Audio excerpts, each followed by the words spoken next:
transmission start. They were our friends. So unlike us and from so far away. Our brethren did not come from the same planet, but the stars beyond. It is with great shame that I admit that the first time we met was not on agreeable terms, a territory dispute on a mining planet that grew far out of scope. They fought with ferocity and zeal befitting the great warriors they were, but more than that, they showed mercy. When we found our positions overrun or captured, we were not executed or mistreated. Instead, we were fed, clothed, and treated with respect.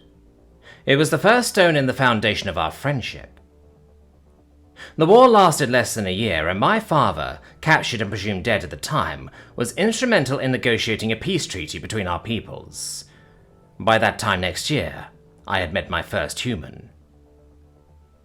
His name was Dembe, similar to my own, Debin, but that's where the similarities ended. We stared at each other for a long time, holding onto our mother's hands as we studied the stranger before us. His skin was a dark, smooth brown like the bark of a knobby tree, his hair only atop his head in tiny, tightly packed curls. He had a flat face, with only what I could assume was a nose protruding from the center. As if looking in a mirror, we both reached up to touch our faces. Where his hand lay flat against his cheek, my long-fingered paw curled softly around my blunt muzzle. I don't know who started laughing first, but one of us let out a giggle, and before we knew it, we were both howling with laughter, much to the delighted confusion of our mothers. By sheer luck, it turned out that Dembe had moved into the house just down the street. We became like brothers, Dembe and I, spending every waking moment we had together.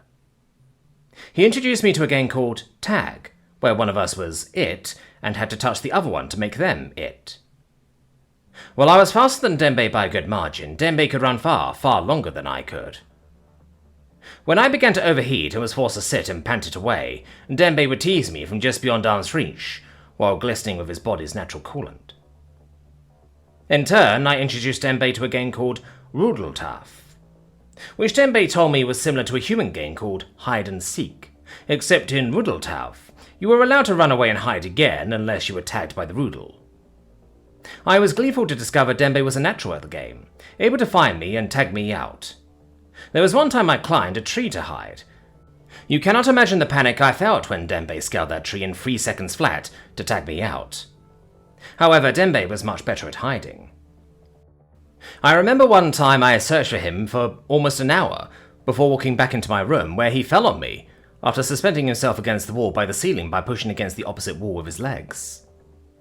My mother rushed downstairs to find us both cackling merrily as we argued about whether or not that counted as me finding him and tagging him out. We eventually settled on it being a tie. By the time we had reached adolescence, we'd gone down wildly different paths. Dembe took up Raktal, Dobby's homegrown martial art, and quickly became the regional champion. I, on the other paw, found myself engrossed in the literature and theatre programs put on by our human teachers. I became quite popular after finding out I had a knack for performing, even taking a lead role as Lord Farquaad in a human play known as Shrek the Musical. I'll admit I was a little worried that the ending with the falling chandelier could go catastrophically wrong. However, credit where credit is due, the prop team did an excellent job with the fall-away floor and tear-off clothing. However, through it all, Dembe and I remained thick as thieves. For his 18th birthday, I bought him a traditionally made Raktal knife with an engraving of the human homeworld on the blade. I'd never seen Dembe cry before then, but they were not tears of grief. The bone-crushing hug was evidence enough.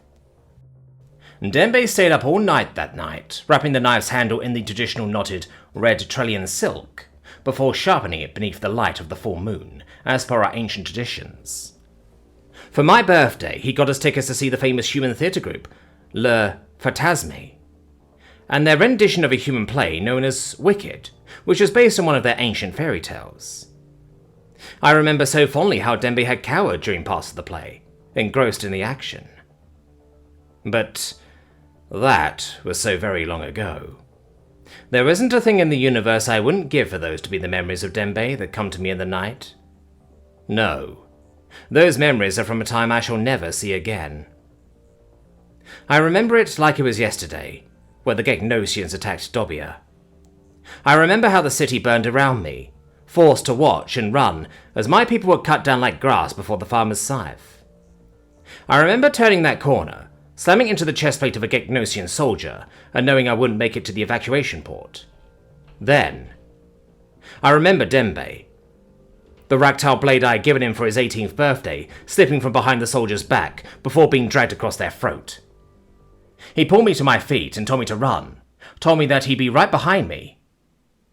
I never even considered that he'd lie to me, that he never intended to follow me to the evacuation port, that he intended to die fighting the Gegnosians, like his father before him. I searched for my friend, my brother, for 2 years, praying to any god who'd listen to help me find him. Did you know that humans have a planet entirely devoted to statues of fallen heroes? They call it Arlington, and for a large portion of their history, it was devoted almost exclusively to those who had fallen in battle in service of their armed forces. But, after the Gegnosians' brutal, unprovoked attack, it changed. My brother's statue stands at the edge of a cliff, overlooking a beautiful forest of knobby trees, and there he is at peace, stoically gazing out over that beautiful forest like an onyx sentinel. I, however, am not so lucky. Thanks to you, I gave up my passions for acting and literature. Thanks to you, I have taken up the blade and incense of my forefathers. Thanks to you, I now command the Dobian Armada, the dogs of war. Thanks to you, I shall know no peace. The humans were our friends, our brethren from beyond the stars. And you killed them, enslaved their children, and destroyed their culture. I would say that I take no pride in destroying your fleet, Admiral Gavruk, but that would be a lie.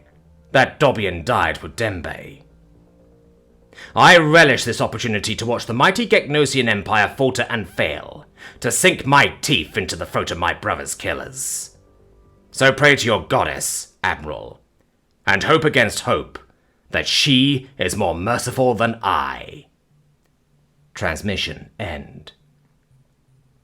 This transmission was recovered from the black box of the Gegnosian flagship, Merciless, by a human salvaging crew who reported that the ship had so many holes we thought it had gotten caught playing chicken with an asteroid belt, and is accredited to the Dobian Admiral Debin Scarback Yarkin during the Reclamation War.